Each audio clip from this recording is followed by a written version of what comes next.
So now we get to Eggmanland's night stages. Calling this level infiltration is confusing because we've already been infiltrating the base with the previous level, and all of the levels that come after this aren't called infiltration, so it implies that they aren't infiltrating the base even though they are. This wall really doesn't look breakable. None of these walls do. They're not cracked or anything. Like, one of the biggest problems with this level in particular is that it's not very intuitive what's breakable. Like, what's a breakable floor, what's a breakable wall. The aesthetic doesn't really make it obvious. All the combat in this level is annoying because it's so easy to do a special attack by accident when you don't want to, so doing the Earthshaker move isn't really something you can do. And there's also the fact that it's so easy to get hit while you're in the middle of attack animation because you're swarmed by enemies, and so it can interrupt your combo. So you really can't do the Earthshaker move consistently at all. You'll notice that my health bar in Unleash Meter is a lot larger, and this is because I basically replayed all of the Werehog levels, a few of them multiple times, because I wanted to get items that I missed following a guide. Which really goes to show you how much I love this game. Like, I even went to replay the Werehog levels of all things. The weird thing is, the documents, which are hints to make the game easier for you, are the hardest to get. You get the documents from replaying the day stages, the day stage missions, where it's really easy to miss items because you're running so fast, and you want to keep going fast. It's especially difficult to collect items in the day stage missions because you got a time limit most of the time, so you only got so much time to get them, and you can't just backtrack. Like, one of the secret documents is hell to get, because you have to replay the toboggan time attack mission so many times in Alaska until you finally get it, because the toboggan is so bad to control. I found a pretty inventive solution for getting up there. It's a good thing that I know how to control these swinger things by now. You just hold left. So that wasn't so bad. Like, in general, these two levels aren't really that bad, aside from the frustrating combat. Speaking of combat, we've got an elevator section, because every beat-em-up needs an elevator section. Well, at least it's more interesting to progress through a level this way, than by just beating a bunch of enemies and then the arbitrary walls that were created by their presence disappear. One of the reasons this combat section is kind of bullshit is that, see that item there? Well, there are times when there are items that you can permanently miss if you defeat all of the enemies in an elevator section without noticing it's even there, because naturally you're focused on fighting. There's also a bottomless pit here, so it's easy to fall to your death while you're attacking, especially if you do the dash attack by accident, which I almost always do at this point in the game.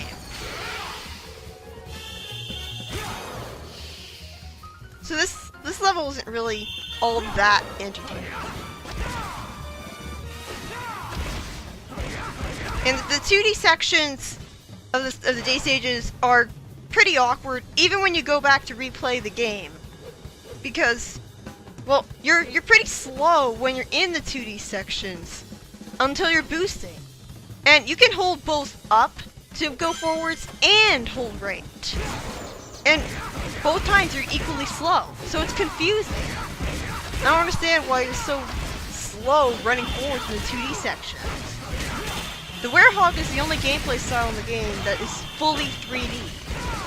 Unless you count... No, not even the boss stages. Like, the Werehog, you're always in 3D. And unfortunately, this sort of spells the death knell for the time being of fully 3D Sonic games. Because after Unleashed, you're never going to really see a 3D Sonic game with no 2D sections at all. Like, I think even Project 2017 is going to have 2D sections in there because Classic Sonic's in there for some reason. So, like, that kind of sucks. Like, if you're making a 3D game, make it 3D. Like, that's just me. Like, the 2D sections can be a nice breather because they're a lot less pressure to get right with only a 2D dimension. So when you get a hard level, the 2D sections are the best part. But they're still not nearly as fun as the 3D ones. There's two types of enemies that you'll fight in Unleashed. There's the Dark Gaia monsters, and then there's the Egg Pawns. Starting with Sonic Heroes, you had basically these robots that Eggman used. He had this new type of stock generic robot called Egg Pawns, which were really orange and pudgy and weird looking in Sonic Heroes because he was a comedy relief villain.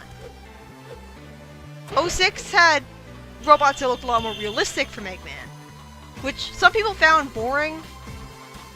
I kind of like it, because it makes sense, and it reminded me of the gun robots. I don't know, maybe they weren't really his robots, maybe they were just stolen. It took me a while to figure this out.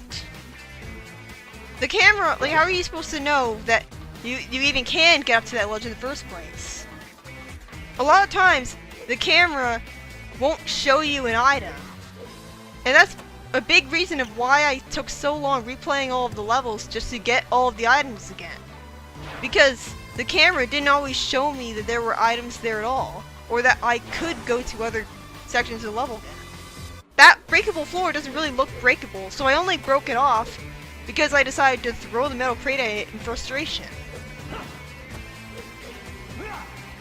Anyways, you had the Egg Pawns in Sonic Heroes, and I believe they come back in Sonic Colors. And you also have Egg Pawn-like robots in this game. They're not just orange and pudgy, they have all sorts of shapes and sizes. The point is the fanbase kind of gets sick of the Egg Pawns over and over again as the series goes on. Like then they start reintroducing the Badniks with Sonic Lost World.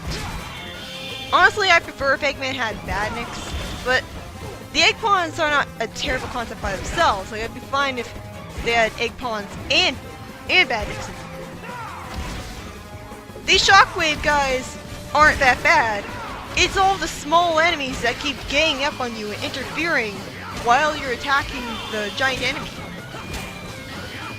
Like, especially in the next level. Like, it's not really that bad that you have to fight these guys, because you just spam the mid-air special attack.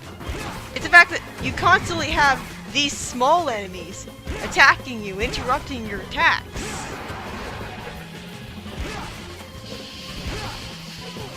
But yeah, like, the documents are the hardest items to get, because they're in the day stage and day stage missions.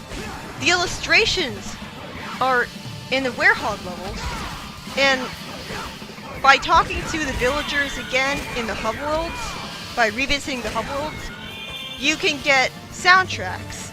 But since you can't replace the music of the levels themselves with the soundtracks, what's the point? It just makes you annoyed that everything in the sound test isn't unlocked from the very beginning like it usually is. And like, sometimes, it's like they really didn't expect you to only revisit all of the hub worlds by the time of this point in the game. Because I believe that Spagonia has a woman who talks as if the ongoing situation with the Gaia Temple is still going on if you revisit the hub world. So they don't expect you to... Yeah. Obviously I took a break between every single Werehog level. So that's why I didn't show the continue playing option. This level wasn't as bad as I thought it would be. It doesn't have that many bottomless pits. Like, Eggmanland Night is still terrible even when you replay it. Chunnan, it gets better, but like, I don't know. I think Eggmanland is all about, it has a lot of combat. It's not really, I'm confused about whether or not it's better than Eggmanland Night. I think mostly it is though. Obviously, the theme of this level is a slowed down version of the theme from the day stage. Most of the time, the night stages have completely different music from the day stages. I think I prefer the faster version. It's like how Jurassic City Zone Act 2, I prefer the faster version.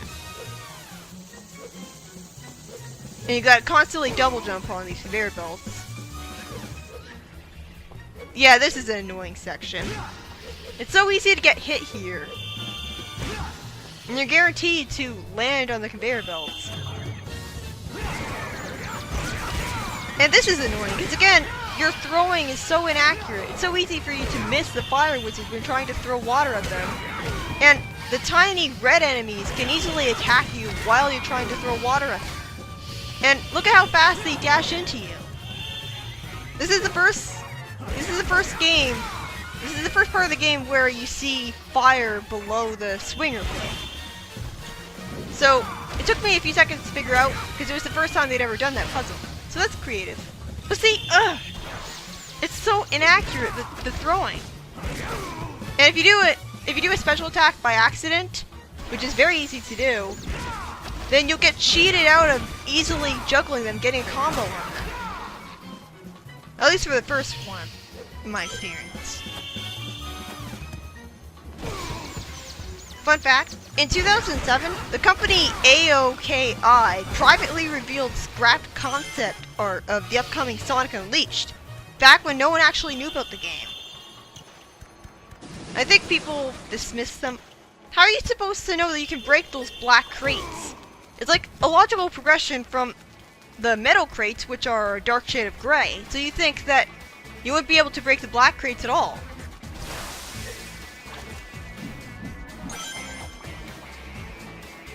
And now we get to a pretty annoying section. You can't just walk over the conveyor belts holding this thing because they're too slow. So, this is actually a pretty creative puzzle.